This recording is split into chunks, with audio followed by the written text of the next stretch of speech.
Hello दोस्तों, हमारे channel भक्त संवाद में आपका स्वागत है। कार्तिक मास महात्म्य कथा 10वां अध्याय इस प्रकार है। राजा पृथु बोले, हे ऋषि श्रेष्ठ नारद जी, आपको प्रणाम है। कृपया यह बतलाने की कृपा कीजिए कि जब शंकर भगवान ने अपने मस्तक के तेज को क्षीर सागर में डाला तो उस समय क्या हुआ। नारद जी बोले, हे राजन, जब भगवान शंकर ने अपना वह तेज क्षीर सागर में डाल दिया तो उस समय वह शीघ्र ही बालक होकर सागर के संगम पर बैठकर संसार को भय देने वाला रुदन करने लगा।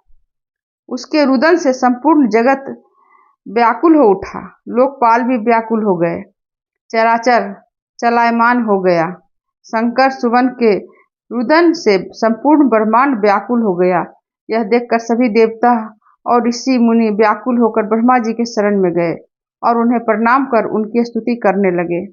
उन सभी ने ब्रह्मा जी से कहा, पितामह, यह तो बहुत ही विकट परिस्थिति उत्पन्न हो गई है। हे महायोगिन, इसको नष्ट कीजिए। देवताओं के मुंह से इस प्रकार सुनकर ब्रह्मा जी सत्यलोक से उतरकर उस बालक को देखने के लिए सागर के तट पर आए। सागर ने ब्रह्मा जी को आता देखकर उन्हें प्रणाम किया और बालक को उठाकर उनकी गोद में दे दिया।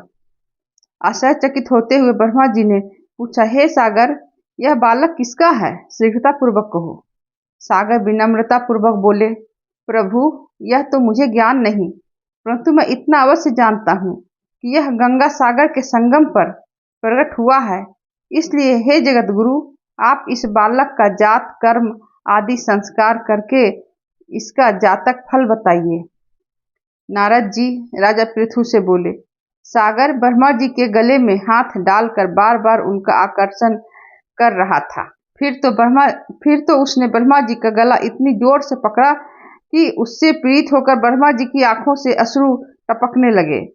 ब्रह्मा जी ने अपने दोनों हाथों का जोर लगाकर किसी प्रकार सागर से अपना गला छुड़वाया और सागर से कहा, हे सागर, सुनो, मैं तुम्हारे इस पुत्र का जातक फल कहता हूँ। मेरे नेत्रों से जो यह जल निकला है, इस कारण इसका नाम जलंधर होगा।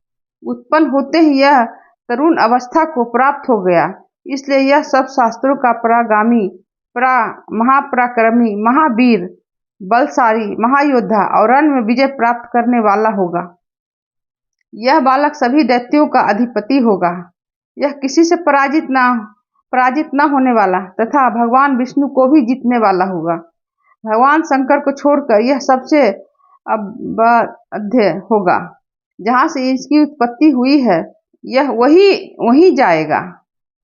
इसकी पत्नी बड़ी पतिव्रता, सौभाग्यशालिनी, स्वर्ग सुंदरी, परम मनोहर, मधुर वाणी बोलने वाली तथा शीलवान होगी। सागर से इस प्रकार कहकर ब्रह्मा जी शुक्राचार्य को बुलाया और उनके हाथों से बालक का राज्याभिषेक कराकर स्वयं अंतर्ध्यान हो गए। बालक को देखकर सागर की प्रसन्नता की सीमा न रही। वह हर्षित मन से घर आ गया। फिर सागर में उस बालक का लालन पालन कर उसे पुष्ट किया। फिर कालनेमी नामक असुर को बुलाकर वृंदा नामक कन्या से विधि पूर्वक उसका विवाह करा दिया। उस विवाह में बहुत बड़ा उत्सव हुआ। श्री शुक्राचार्य के प्रभाव से पत्नी सहित जलंधर दैत्यों का राजा हो गया। जय श्री हरि।